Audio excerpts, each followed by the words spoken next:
지금 주가는 2,300 주가는 너무 저평가됐다.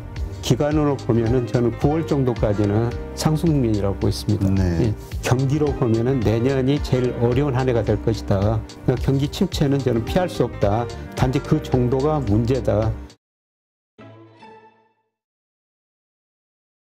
네, 오늘 모신 분은 서강대학교 경제대학원 김영희 교수님입니다. 안녕하세요. 네, 안녕하십니까. 네, 일단 요 근래 지난주가 정말 힘든 한 주였던 것 같아요. 모든 투자자들에게는 정말 많이 빠졌었는데 급락이 있었고요. 금요일서부터 이제 반등이 시작됐단 말이죠. 그리고 오늘도 급등이 일어나고 있고요. 어떻게 이 상황을 이해해야 될까요? 제가 생각한 것보다 좀 많이 떨어졌습니다. 그러게요. 많이 빠졌어요. 네, 그래서 2,300까지 거의 떨어졌는데요. 저는 올해만 본다면은 그게 저점이 아니었을까 그렇게 생각합니다.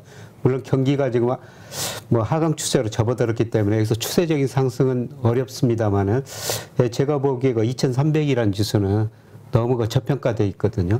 그래서 단기 반등은 충분히 가능하다.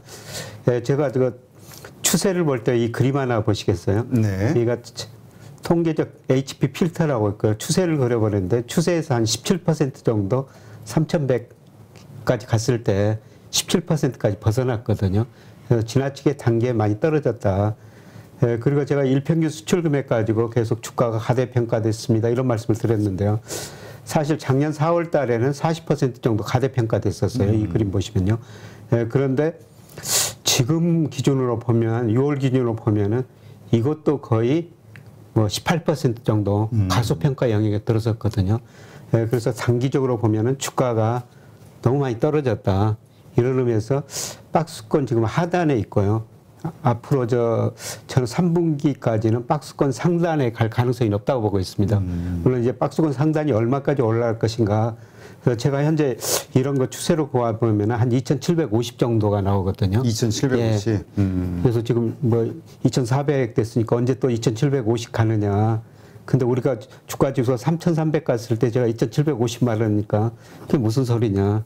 그때는 굉장히 낮아 보였는데 지금 2,750이라는 게 높은 수준이거든요. 또 지나고 나면은 또 그게 높은 수준이 아닐 것이다. 그래서 3분기까지는 뭐 6, 7월에는 여기서 크게 오르지 못하지만은 8, 9월 무렵에는 뭐 환율도 떨어지고 그다음에 물가 상승률도 둔화되고 이러면서 저는 뭐 2,300 정도가 올해의 저점이 아니었을까 그렇게 생각하고 있습니다. 네, 그렇군요.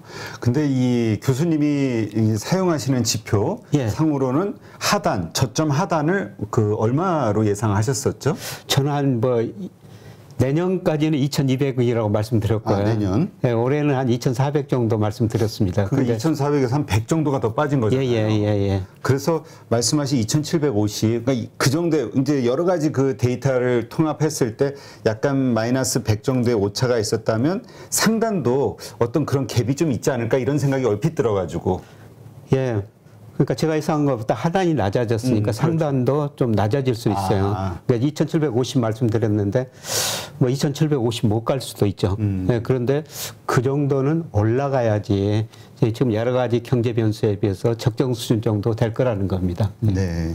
지금 미국 시장도 많이 빠졌지만 지난번에도 이제 계속 말씀하시는 게 미국 시장은 이제 거품이 우리보다 더 많이 껴 있으니까 더 많이 빠질 것이다 얘기하셨는데 한국 시장도 만만치 않게 올해 그러니까 6월 달에 그 코스피 코스닥 그 기준으로 보면은 세계 꼴찌를 그 뭐죠? 상승률이 꼴찌라고 하락률이 제일 높다고 뭐 이런 지표들도 나오더라고요. 지난주까지 보니까 세계에서 가장 많이 떨어진 주가 지수가 나스닥이고요. 그 다음에 코스닥, 코스피입니다. 그래서 우리 주가도 많이 떨어졌죠, 사실.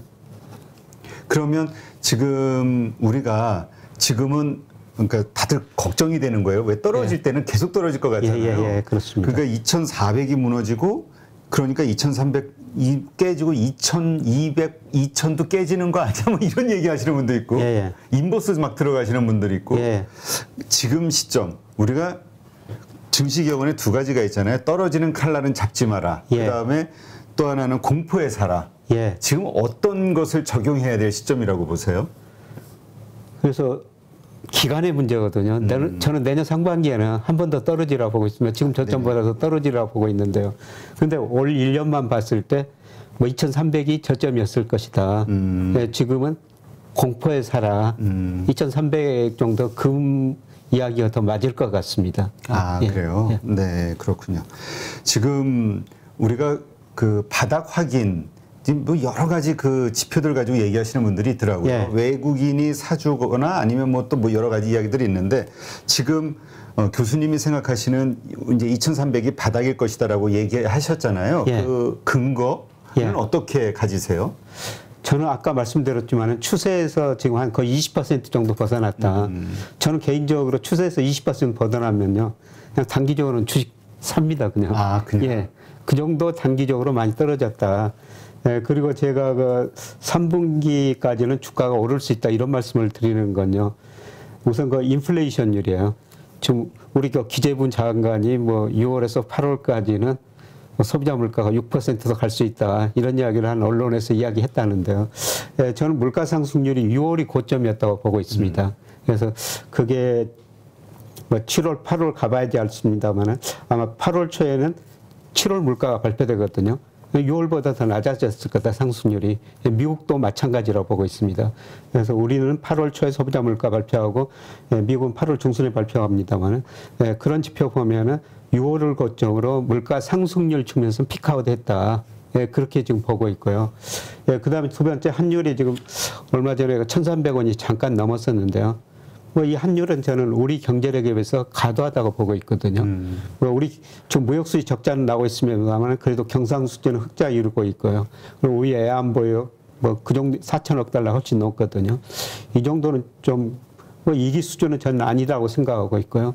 근데 제가 가장 관심 있게 보는 거는 달러예요. 사실 우리 원화 가치가 이렇게 떨어지는 가장 기본적인 요인은 달러 가치가 상승했기 때문입니다. 달러 가치가 상승하는 것은 미국이 금리를 많이 올린다. 그 다음에 우크라이나 전쟁 때문에 안전자산 선호 때문에 올랐거든요.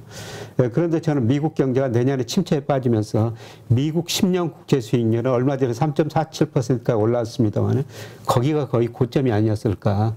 국채 수익률이 떨어지면은 아마 앞으로 경기가 둔화된다. 통화 긴축 정도도 안화될 것이다. 이렇게 생각하면서 달러 가치가 떨어지라고 보고 있습니다.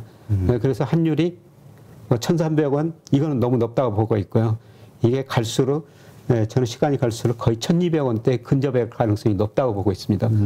그러면 뭐 환율이 떨어지면 일부 외국인들이 주식을 살 수밖에 없고요. 그 다음에 제가 일평균 수출 금액 가지고 주가를 예상합니다만은 5월달 일평균 수출 금액이 26억 8천만 달러였어요. 그런데 6, 7월은 뭐 제가 예상해 보면 5월보다 안 좋습니다. 그래서 6, 7월은 주가가 뭐 조정면하고 그렇게 봤는데 제가 생각보다 더 많이 떨어졌습니다만 이게 8, 9월은 그래도 좀 나아지거든요. 이런 여러 가지 요인 고려했을 때 지금 주가는 2,300 주가는 너무 저평가됐다. 여기서 반등할 수밖에 없다. 근데 반등 폭이 문제다. 그런데 그렇죠. 기간으로 보면은 저는 9월 정도까지는 상승 국면이라고 보고 있습니다. 네. 예. 그럼 9월까지는 상승 국면이라고 보신다면 그 9월 이후에는 오히려 좀 빠질 수 있다라고 보시는 건가요? 아니면 예, 그 이후에는 다시 조정 국면이고 내년 상반기에 제가 2,200까지도 떨어질 수 있다. 뭐 언론에서 이런 말씀을 드립니다만은 내년에는 본격적으로 경기가 침체 국면이거든요. 네. 예를 들어서 우리나라 경기를 보면은 작년 하반기부터 선행지수가 떨어지면서 경기 둔화를 예고했는데요. 현재의 경기 상태를 나타내는 동행지 순환 변동 2월이 고점이었어요. 지금 2달 연속 떨어졌고 이번 주말에 뭐 5월 데이터가 발표됐습니다. 또 떨어져 있을 것 같습니다. 근데 이게 한 번 떨어지면 평균 19개월 떨어졌거든요. 근데 2월이 이제 고점이고 떨어지기 시작했으니까 아마 경기로 보면은 내년이 제일 어려운 한 해가 될 것이다. 예, 그렇게 되면은 기업 수익도 둔화되고 아마 올 뭐 10월까지는 물가 이런 이야기가 되겠지만은 11월, 12월 가면은 모든 경제 지표들이 나빠지는 모습이 나타나려고 보고 있거든요. 그래서 물가보다는 주식시장의 초점이 경기 침체 이리 가리라고 보고 있습니다. 네. 그래서 이런 경기가 남아있기 때문에 주가가 한 번 더 떨어질 수는 있다고 보고 있습니다. 네. 지금 사실 그 지난주까지는 예. 지난주 금요일까지는 다들 그렇게 생각했단 말이죠. 예. 연준이 인플레이션을 잡을 수 있는 방법은 경기 침체, 예. 일시적 경기 침체를 하는 수밖에 없다. 예. 이렇게 생각을 했는데 근데 또 주말 사이에 또 연준 의장이나 뭐 여러 가지 뭐 지수들, 지표들 나오면서 기대 인플레이션이 좀 낮아진 것 같다. 그러면서 지금 나스닥도 급등하고 하는 이유를 그 뭐라 그럴까요? 이 금리 인상이라든가 긴축이 조금 완화되지 않겠냐 이런 기대감 예. 이런 것들도 미국에서 좀 슬슬 나오는 것 같거든요. 예, 그런 기대감 때문에 제가 뭐 8, 9월까지는 주가가 오를 것이다. 이런 것들 때문에. 예.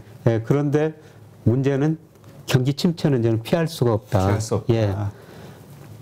지금 사실상 미국 경제가 스태그플레이션에 빠졌거든요. 1, 4분기 마이너스 성장했죠. 2분기도 지금 애틀란트 연준 보니까 0% 안팎 나옵니다. 예, 그리고 물가는 8%니까 스태그플레이션이죠. 예, 그럼에도 불구하고 미 연준은 뭐 7월까지는 뭐 자이언트 스텝, 9월도 금리 오를 수밖에 없거든요. 그러면 이미 자산 가격 떨어져가지고 시차를 두고 소비에 영향을 미치다. 또 금리가 오르면은 6개월 정도 시차를 두고 소비가 많이 줄어들어요. 그러니까 경기 침체는 저는 피할 수 없다. 단지 그 정도가 문제다. 예, 그래서 올 연말 또 내년 초 가면은 경기 침체 문제가 많이 대두되리라 보고 있습니다. 그렇군요. 그렇다면 이제 사실 시장이 계속 미국의 그러한 기대감과 또 그게 꺾이는 것과 또 다른 이유로 살아나는 기대감과 이게 막 반복이 되잖아요. 그렇죠. 이거에 그가 속아서는 안 된다 이렇게 생각하시겠네요. 네. 기본적으로 지금 인플레 때문에 금리 상승 때문에 주가가 떨어졌다가 인플레가 좀 완화된다 그러니까 주가가 좀 오를 겁니다. 네, 그런데 그 다음에 경기 침체가 기다리고 있다는 거죠. 그 다음부터 우리가 주식 투자를 하셔야 된다는 겁니다. 근데 그 경기 침체가 되면은 상황이 안 좋아지는 거잖아요. 그러니까 모두가 확인이 됐을 때 그때 그게 이제 결국은 예전에도 말씀하셨듯이 그런 어떤 그 기업 실적의 하향, 안 좋은 실적 이게 트리거가 된다고 보시는 건가요? 예, 그렇습니다. 지금 모든 뭐 IMF도 그렇고 모든 기관이 경제 성장을 전망치 낮추는 것처럼 아마 미국 애널리스트, 우리 애널리스트 뭐 이익 전망치를 계속 낮추게 되는 이제 초기 지나가던 중기쯤이라고 보고 있거든요. 한 번 더 하락하는 기간이 남아 있다는 겁니다. 예를 들어서 IMF가 작년 11월 그다음에 올 1월, 4월 경제 전망하면서 세계 전망치를 계속 낮췄지 않습니까? 그런데 지금 7월에 발표하는데요.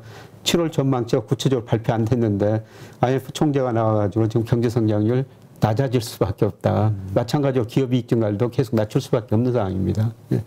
그렇군요. 그렇다면 우리는 앞으로도 이러한 것들이 반복이 될 때마다 하여튼 교수님은 이제 그런 방향으로 예, 박스권이 한 단계 내년 상반기 가서는 낮아질 수도 있다. 그렇게 지금 보고 있습니다. 그렇군요. 근데 이런 차원에서 이제 그럼 한국 주식 시장은 어떻게 될 것이냐 고민을 해보면 한국 같은 경우는 지금 뭐라 그럴까요? 수출 지표, 무역 지수는 자꾸 적자가 지금 여러 개월째 되고 있고요. 뭐 이러한 것들 때문에 좀 한국 경제도 어려워지는 거 아니냐 보는 분들이 늘고 있더라고요. 예, 맞습니다. 사실 우리 경제가 지난 1, 4분기 플러스 성장했는데 소비 투자는 감소했는데 수출이 많이 증가해가지고 우리 경제가 약간 플러스 성장했거든요. 그런데 지금 수출 증가세가 둔화되고 수입이 더 원자재가가 오르다 보니까 그 대수주의 중에서 마이너스가 커져요. 그러니까 우리 경제 성장률도 낮아질 수밖에 없는 것이죠.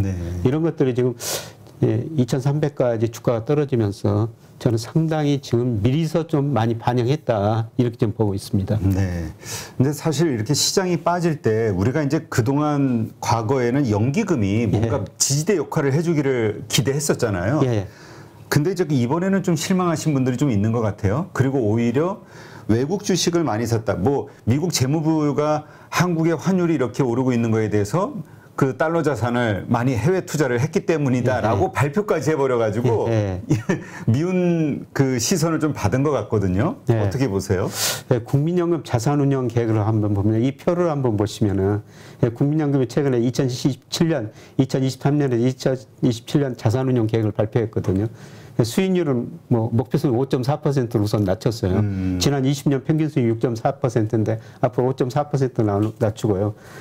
그런데 그 주식 비중을 보면은 국내 주식을 올 연말에 16.3%로 유지하겠다는 겁니다.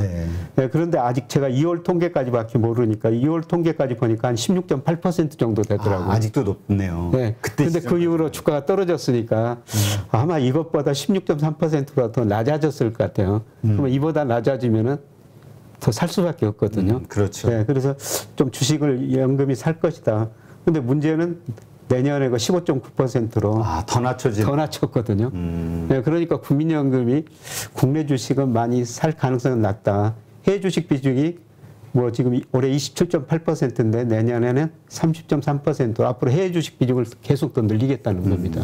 그래서 국내 주식시장에서 연기금의 역할을 이렇게 목표를 설정해 놨으니까 뭐 주가가 많이 떨어지면 사는 거지. 그렇죠. 여기서 추가적으로 사기는 더 힘들다는 겁니다. 그러니까 우리가 이제 앞으로 연기금에 대해서 기대하기는 어렵다. 예, 그렇습니다. 결론적으로 그거네요. 예, 주가가 많이 떨어졌을 때 이 비중이 이것보다 낮아졌을 때 사는 거지.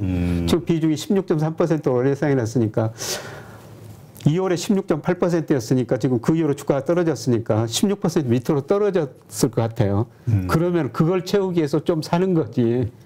연기금이 본격적으로 우리 주식을 사기는 힘들다. 네. 아마 다른 연기금도 마찬가지일 겁니다. 다 비슷한, 연기금은 비슷한 상황일 것이다. 예, 예. 그러면 이런 거는 어떻게 보세요? 우리가 개별주 투자를 할 때 예. 그 매수 주체 가운데서 연기금이 계속해서 사주고 있으면 연기금은 보통 장기 투자한다라는 우리가 생각을 예. 하잖아요. 예. 그래서 가격대가 지지가 되면서 계속 상승할 것에 대한 기대감을 갖는단 말이죠. 예. 저렇게 줄어드는 현재 상황에서 연기금이 계속 매수하고 있다면 어떤 관점으로 그 주식을 이렇게 좀 예상해 볼 수 있을까요? 판단을? 그래서 차별화는 될 것 같은데요. 근데 연기금이 발휘 못 하나요? 예? 그렇게 산다 해도? 그 종목만 아마 계속 살 수는 없을 것 같습니다. 다른 걸 팔고 뭐 종목 사야 되는데 예, 그게 저 종목 뭐 조정 차원에서 그럴 가능성이 있습니다만은 그 한 종목을 예, 연기금도 이렇게 비중이 이렇게 축소돼 가지고 우리 주식은 계속 제가 보기에는 사기 힘들 것 같습니다. 그러니까 그래서 과거에는 연기금 따라서 해라 그랬는데 그렇죠. 그래서 제가 드리고 싶은 말씀이 기관 중에서 연기금이 계속 이렇게 사고 있으면 그냥 따라서 사도 돼. 이런 예전 생각을 하시는 분들도 있거든요. 근데 지금은 제가 생각에는 그런 시대는 아니고요. 뭐 여러 종목 사는데 지금 주식 비중이 꽉 차 있기 때문에 그래서 새로 살 여지는 물론 저 국민연금이 매월 돈이 들어오니까 그렇죠. 사기는 살 겁니다. 그런데 특별한 종목만 그렇게 사기는 힘들 것 같습니다. 그러니까 시장에 끼치는 영향력은 이제 많이 줄었다. 예, 이렇게 그렇습니다. 보면 되겠군요. 예. 네. 근데 저희가 아침마다 라이브 방송하면서 사모펀드의 움직임, 여기가 그냥 공격적으로 수익을 내기 위해서 발버둥을 치고 있는 곳이다라는 전제로 그 움직임을 많이 조사를 하고 있는데 교수님도 그렇게 생각하세요? 사모펀드가 그렇게 확률이 좀 높은가요? 사모펀드는 수익을 최우선이니까 그렇죠. 예, 그럴 가능성이 있습니다만은 그렇다고 해서 좀 뒤늦게 따라 사는 거는 그죠. 들어갔는데 또 오히려 사모펀드가 많이 샀다는 거 좀 뒤늦게 알려지거든요. 예.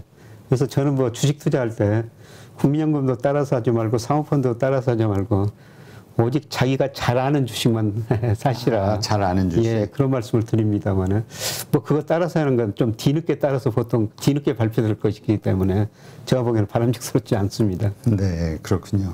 지금 그 연기금이 해외 투자하는 거에 대해서 이제 많이 하는 거에 대해서 불만을 가지신 분들도 많이 있더라고요. 이렇게 한국 시장을 못 받쳐주니까 미국처럼 뭐 퇴직연금 같은 것들이 받쳐주는 것도 아니고 연기금의 이 정책은 뭐 바뀌거나 할 가능성은 없을까요? 이렇게 국민들이나 이런 뭐 투자자들이 다 국민이니까 개인 투자자들의 불만이 쌓이거나 했을 때 연기금의 그 비율이 상향으로 바뀔 가능성은 없을까요?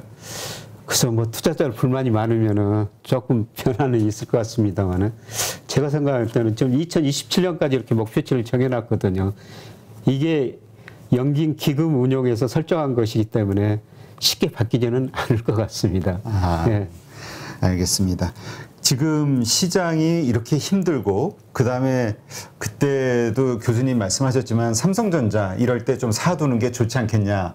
근데 삼성전자가 주가 움직임이 많이 없잖아요. 예. 그 이유 중에 하나로 외국인들의 그 선물 플레이 그러니까는 선물로 이 시장을 너무 교란시키는 거 아니냐, 장난치는 거 아니냐. 그래서 한국 증시가 자꾸 질적으로 떨어지는 거 아니냐 이런 불만 가지신 분들이 있거든요. 동의하세요? 뭐 그런 측면은 부분적으로 있는 것 같습니다. 근데 외국인 비중이 우리가 한때가 32%까지 올랐는데 최근에 28%까지 외국인 시가총액 비중이 그렇게 줄어들었더라고요. 특히 삼성전자 비중도 뭐 52% 가다가 최근 49%는 낮아졌는데, 그래서 삼성 주가가 전자 주가가 많이 떨어졌는데, 제가 보면 적정 수준에 비해서는 좀 낮은 것 같습니다. 아주 그 장기적으로 보면은 뭐 내년 상반기까지 보면은 여기서 더 떨어질 수가 있는데요. 아까 제가 뭐 연말까지만 뭐 한 6개월까지만 보면은 코스피 2,300이 저점이었다. 삼성전자 주가도 56,000원대까지 떨어졌는데 저는 그게 저점이었다고 보고 있습니다. 그렇다면 지금 가격에서도 지금은 계속 지금 5만 원대니까 5만 원대에서는 사야 될 때다. 예, 저는 사야 될 때라고 보고 있습니다. 예.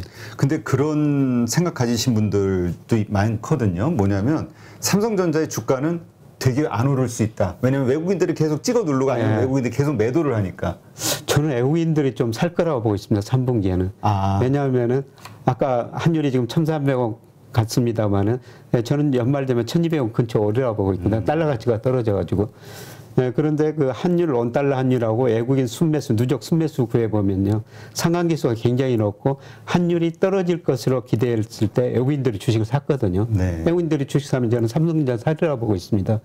그래서 뭐 올해 지금까지 삼성전자 주가가 계속 별로 안 좋고 정말 많은 분들이 삼성전자 주식을 가지고 계시는데 저는 뭐 9월까지 생각해 보면은 그분들 걱정을 좀 덜어드릴 수는 있을 것이다. 여기 사리라고 보고 있습니다. 알겠습니다. 하여튼 그런 일들이 좀 왔으면 좋겠네요. 왜냐하면 삼성전자 주주가 수백만 명이라. 근데 참 이 질문, 이게 참 어리석은 질문 같기도 한데요.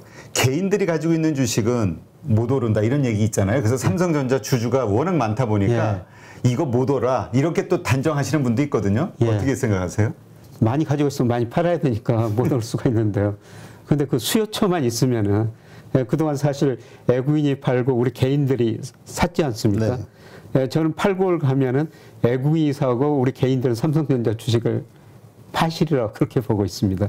외국인이 사기 때문에 지금 우리나라 상한기수 보면요. 그게 매수처 제가 외국인 개인 기관이고 있는데요. 지금 우리 코스피하고 상한기수가 가장 높은 게 외국인 매매예요. 재작년에는 개인들이 워낙 많이 사가지고 개인 순매수하고 코스피 상한기수가 제일 높았는데 최근에 보니까 외국인하고 상한기수가 제일 높아졌거든요. 그러면은 뭐 환율 떨어지고 8월에 외국인 산다 그러면 주가지수도 오르고 삼성전자 주가도 저는 오를 수밖에 없다고 보고 있습니다. 네, 알겠습니다. 들으시는 분들 잘 참고하시고요.